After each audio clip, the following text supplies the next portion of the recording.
Welcome back to Sunshine for the Soul. We've got your September 2023 reading going on, and we are asking, what part of us can we fall back in love with? What actions can we take to realign our life so that we have more peace, that we have more calm, so that we have more joy and happiness in our lives? You know, just like when we were a kid and we were all happy-go-lucky, running around everywhere, not afraid of anything, not worrying about the future. This reading, we're pulling a Shaman Dreams Oracle card, and we have got number 19, Falling Angel, Spiritual Narcolepsy for you. Now, physical narcolepsy is the excessive, uncontrollable daytime sleepiness. Before we talk about the spiritual narcolepsy, let's look actually at the word narcolepsy. The word narco comes from the ancient Greeks, meaning I put to sleep. I just saw 222, like a stupor, a sleep, an unconsciousness. Narco back in the day meant stupor, referring to a variety of substances that dulled the senses and relieved pain. So if you thought we just had drugs in the 21st century, you are mistaken. They had them way back in the day. So physically, this is a chronic sleep disorder causing overwhelming daytime drowsiness. They don't know what causes this, but in the medical field, they think it may involve genetic factors and abnormal signaling in the brain, okay? So people who suffer from sleep narcolepsy just pass out randomly in the middle of the day. They've been known to crash their cars, and it's something that's very unique. They don't have a lot of answers on it right now. It's funny that this should come up today, because when we look at the meaning in spiritual terms of a spiritual narcolepsy, you know, this is speaking about when we fall from the higher realms into this density or this reality or this frequency. All three of those words can kind of be used simultaneously. You know, it's a lower vibration, it's a lower oscillation of the energy. So as we fall or lower or drop into these denser energies, we are put to sleep or put into a spiritual narcolepsy, or stupor comes over us. We go through something called the veil of forgetting, and we lose the ability, intentionally I might add, to remember who we are and remember our cosmic history. If you haven't seen my morning Java for the soul that came out, it's titled, let me see if I can say this right, Hiraith. And in that, we are also talking about how we intentionally drop down into this density and we lose the ability to remember our cosmic history, our past. So if you haven't seen that video, you can check that out. So our past lives or our other incarnations as a soul are embedded in our cosmic DNA. That's what makes up the energy of our souls. But as we come into this existence, as our soul drops and enters the human vessel, we lose the ability, or we go through a spiritual stupor of not remembering who we are. So when you hear spiritual channels talking about waking up, this is what we are talking about. We're not talking about waking up from anything other than the fact of what our true reality is as a spiritual energetic being, and that has been hidden from us for a very long time, I might add. You know, although we come into this world not remembering and having our memory of our past lives and who we are, it is a very uncompromising position. But the other side of that is if we did remember, how much pain, how much homesickness or longing would we feel away from source? That feeling that we're constantly longing for something, or we're searching for something, or we're trying to find something, you know, and we fill that with all these different things in our lives, whether it's activities, vacations, you know, drugs, alcohol, whatever we may put all of our energy into. Most of those things we do, it's kind of to dull the pain of fixing whatever that ache inside of us, that you just feel like there's something more that you're connected to, and you feel a longing to be connected to something greater. So the spiritual narcolepsy that we go through makes sense in a lot of contexts. All we're wanting to do is be like back home, you know, safe in our energetic crystalline bodies with our magical abilities of clairvoyancy and our intuition and our telepathy and our ability to heal our own bodies. You know, all those things we can do as higher level energetic beings, but we lose all those abilities when we incarnate in the third dimension, or Earth, where we are right now. If you haven't read the book Our Cosmic History by Ishmael Perez, says. I'm not endorsing anybody one way or the other, but it is a very interesting read about our spiritual cosmic history. What we don't remember before. If our soul is infinite, right, and there's no ending, there's only transformation, then it would be understanding to think that we have this big long history, and it sure isn't just this 70 to 100 year cycle. I started believing in incarnation when I looked at that question and I said, if I'm an infinite being, what the heck is a simple 70 year to 100 year cycle doing for me if I'm infinite? What do you do the rest of the time as a soul? Sit around and twiddle your thumbs? Like 70 years, 100 years, that is a drop in the bucket. That is nothing. Time does not exist in the higher realms. Time is a construct of the third dimensional plane. It's linear. Where in the higher realms, it's more circular. It's more of evolving, a cycle. Time is like that Fibonacci spiral, but we've been made to look at time as if it's linear. So not to go down the rabbit hole there, that's a little side note. This is very interesting, talking about this narcolepsy and these different ways that we go through this stupor. I mean, we see it in the spiritual realm because now we know that, we're entering down from another frequency. So we're put into a stupor. Let's look at the physical stupor of narcotics. Anyone who has ever had a friend, family, or loved one addicted to heavy drugs or heavy alcoholism, you can visually see the intent of the user to dull or numb the pain in order to avoid looking at something or feeling something that they really just don't want to feel. It's the denial of addressing the wound. So it's easier for us because we're really not told how to heal those wounds. They don't take you aside in school and say, oh, by the way, you're going to get hurt in your life and you're going to have people do mean, terrible things to you, and here's how you heal from those wounds. That'll be the day when you walk into a public school and they're actually teaching you how to heal your wounds. So we can see how we're set up almost for disaster. We're not prepared for life like we should be. We're told to push our emotions deep down, don't address anything. Men for generations were looked at as weak and promoted to be, a girl if you expressed yourself emotionally. What a way to weaken a man. What a way to intentionally weaken the divine masculine by having his emotions be taught to be buried and hidden down deep. And as a result, we have generations of drug addictions and alcoholism. If you want to know where it comes from, that's where it comes from. Alcohol, for instance, let's look at that. As we go deep into drugs and alcohol, and people in glass houses shouldn't throw stones. I've had my issues. I had a period of time after my first divorce, after years of repression and religion and restrictions and guilt and fear and shame, and after I got divorced from my first husband after being married at 19, I divorced him at 28. I went through a woohoo kind of time, and if you met me during that period of time, I will bet you have a lot of stories, and I was a lot of fun. But that was me dulling the pain. That was me really not wanting to address all these different aspects of my life and experiences that I had gone through. So I had a little 5-year spurt there, 5 to 10 with some spurts in between, but that became my life. Dulling the pain was my life. And we're detaching ourselves just one more level from source, farther away from the light. It's an avoidance of not wanting to remember. So if we already have one layer because of the veil of forgetting we're detached from source, you can see why drugs and alcoholism are pushed and accepted and sold freely everywhere, because it is allowing us to be further controlled. It's allowing us to go one level deeper of numbness away from source, away from the light. Now, I'm not talking about the need for pharmaceuticals and drugs. This isn't a drug bashing.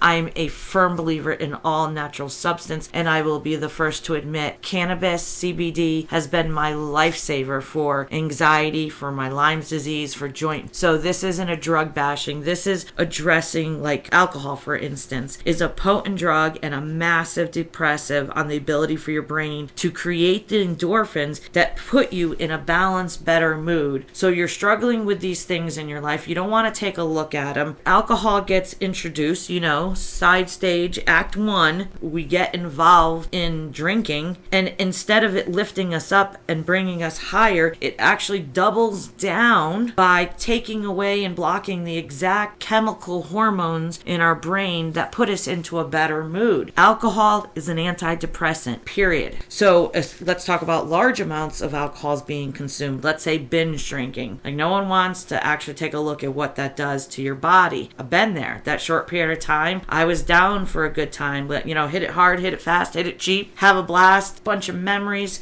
Again, wonderful experience, but that can only be for a period of time. Naturally you should evolve out of that. If I say naturally, but easier said than done, let's be honest. So, we go in, we pound in as many as we can in a short period of time, let it rip, right? So in these large doses, what people don't realize is that alcohol is actually scientifically proven to block the transfer of memories from short-term storage to long-term storage. So it's actually the hippocampus is where our brain consolidates its memories. So that's why if you black out from drinking, most of the time you don't remember shit. You wake up face down, you got a black eye, your clothes are ripped, probably peed yourself, you don't know where you are. Well, that's because that hippocampus was shut down because of the alcohol intake. So once again, this is bringing you to a whole other level deeper from source light, where we do a bunch of dumb shit, and then that dumb shit karmically comes back to bite us in the ass. Now, karma is not punishment. People think, oh, karma, punish. It's not like that. That's not how that energy works. Karma is the energy of cause and effect. What you reap is what you sow. So above, so below. It's the duality of the dimensional plane that we live in. We have cause and effect. Cause and effects allow us to balance through lessons. So everything is a lesson. If you can get that out of anything else in this video, get the fact that everything is a lesson. Period. If you put it through that filter, you really can kind of fly through things a lot faster. So let's take a look at the prefrontal cortex. Plays a central role in guiding your decisions and is altered greatly by alcohol use.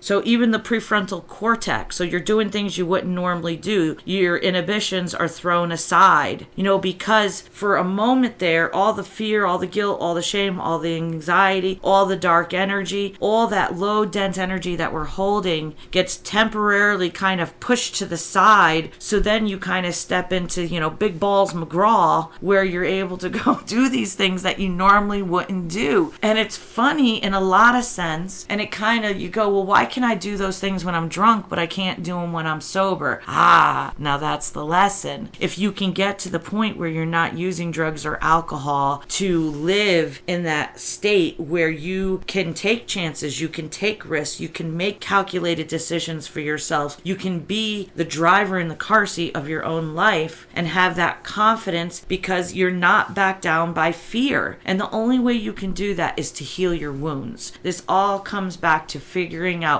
where did this all start? What happened before I started drinking or doing drugs on a regular basis? And I know this is kind of vague and you're going, Cyndi, you're giving us a counseling lesson. But, we've looked at it from the spiritual point of view, what a narcolepsy is. So let's wind up this oracle card here. It's cautioning us not to fall asleep or go unconscious in our lives. That's the bottom line.